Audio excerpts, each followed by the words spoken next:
আসসালামু আলাইকুম everyone, welcome to my kitchen ও রান্না। কেমন আছেন সবাই? আশা করি ভালো আছেন। আজকে একটি নতুন রেসিপি নিয়ে হাজির হয়েছি, কুচি পিঠা, আবার অনেকে বলেন হৃদয় হরণ পিঠা। চলুন চলে যাই রেসিপিটিতে কিভাবে তৈরি করতে হবে এই পিঠাটি। প্রথমে আমি ময়দাটি সিদ্ধ করার জন্য একটি পাত্রে পানি বসিয়েছি। এখানে আমি এখন স্বাদ মতো লবণ দিয়ে দিচ্ছি। আমি 1 কাপ ময়দার জন্য 1 কাপ থেকে কম পানি নিয়েছি। পানিটি গরম হয়ে আসছে। এখন আমি এখানে 1 কাপ ময়দা দিয়ে দিচ্ছি। এখানে অবশ্যই ময়দা ব্যবহার করতে হবে, আটা বা চালের গুঁড়ি ব্যবহার করলে চলবে না। ময়দা দিয়ে এই পিঠাটি তৈরি করতে হয়। আমি এই ময়দাটি এখন সিদ্ধ করে নিচ্ছি। নর্মালি যে আমরা রুটি খাই সেভাবেই এই আটা রুটিটি সিদ্ধ করে নেবেন। পিঠা রুটিটি এভাবেই সিদ্ধ করবেন।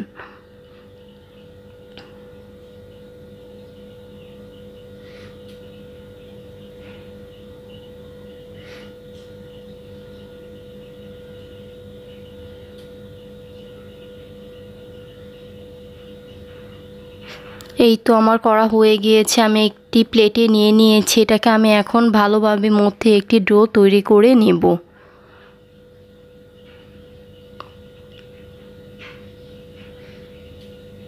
ডোটা হয়ে গিয়েছে। এখন এখান থেকে আমি একটি পিস নিয়ে একটি রুটি তৈরি করে নিচ্ছি। নর্মাল যে রুটি খাই তার থেকে একটু পাতলা করে একটি রুটি তৈরি করে নেব।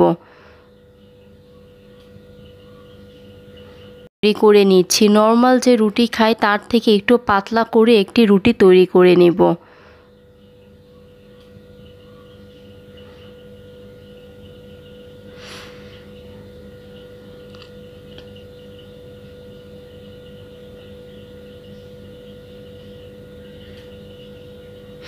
আমি একটি সুন্দর গোল করে পাতলা রুটি তৈরি করে নিয়েছি। এখন এটাকে আমি পিঠার একটি শেপ দিব। দেখুন আমি কিভাবে পিঠাটি তৈরি করছি। এই জিনিসটা সবাই তৈরি করতে পারেন। এভাবে এক পার্ট করে এভাবে একটি বাজ করে নেব।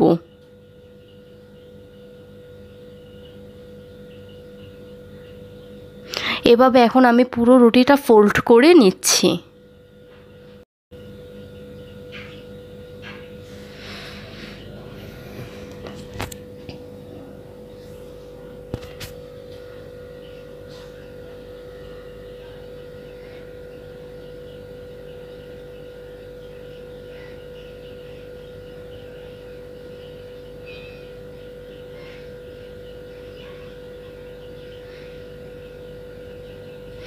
রুটিটি আমার ফোল্ড করা হয়ে গিয়েছে। এখন দেখুন এটা দিয়ে আমি একটি সুন্দর পিঠার শেপ দিব। দুই পাশ থেকে নিয়ে আমি এক সাইডে এসে লাগিয়ে দিচ্ছি।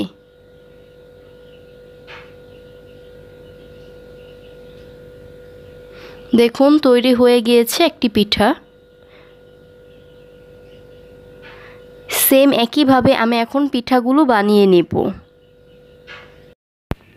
সবগুলো পিঠা আমার বানানো হয়ে গিয়েছে। এখন আমি এগুলোকে ফ্রাই করব। ফ্রাই করার আগে আমি শিরা তৈরি করে নিব, কারণ এই পিঠাগুলো ভেজে চিনির শিরাতে দিতে হয়। এর জন্য আমি এখন এখানে একটি প্যান নিয়ে নিয়েছি। এখানে আমি 1/2 কাপ চিনি দিয়ে নিয়েছি। এর সাথে আমি 1 কাপ পানি দিয়ে নেব। আপনারা চিনির পরিমাণটা বুঝে পানি দিয়ে নেবেন। এখানে আমি এখন 2টা এলাচ দারচিনি দিয়ে নিচ্ছি। এখন আমি এটা দিয়ে একটি শিরা তৈরি করে নিব। বেশি ঘন করবেন না, হাতে আঠালো ভাব আসলে বুঝবেন শিরাটি হয়ে গিয়েছে।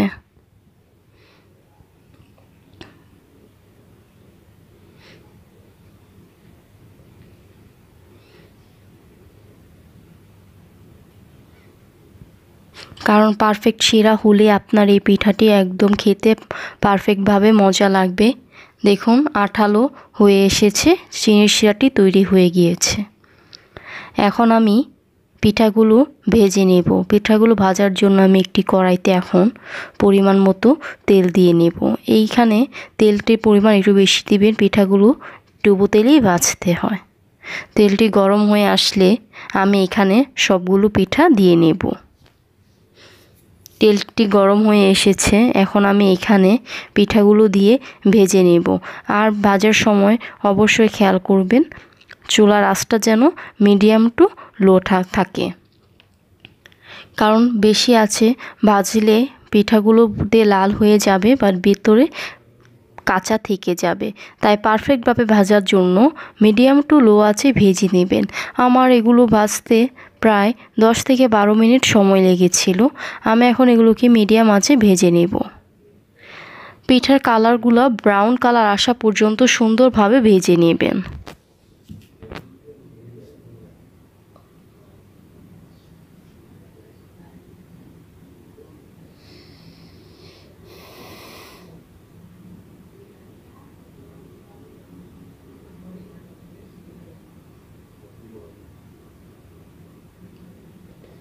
দেখুন ব্রাউন কালার আসা শুরু হয়ে গিয়েছে।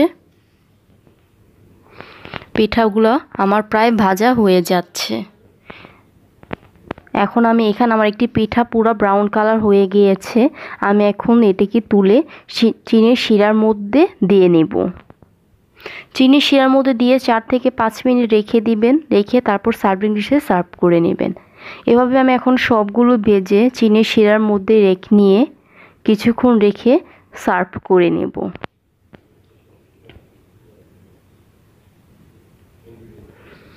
এই তো দেখুন আমার সবগুলো পিঠা রেডি হয়ে গিয়েছে।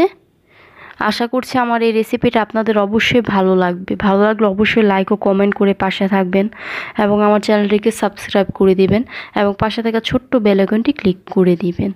আর অবশ্যই এভাবে ট্রাই করলে আপনাদের এই পিঠাটি খেতে অনেক বেশি ভালো লাগবে। অবশ্যই সবাই একবার হলো ট্রাই করবেন। ট্রাই করে আমাকে জানাবেন কী রকম হয়েছে। আশা করছি এই রেসিপিটা আপনাদের ভালো লেগেছে। ধন্যবাদ।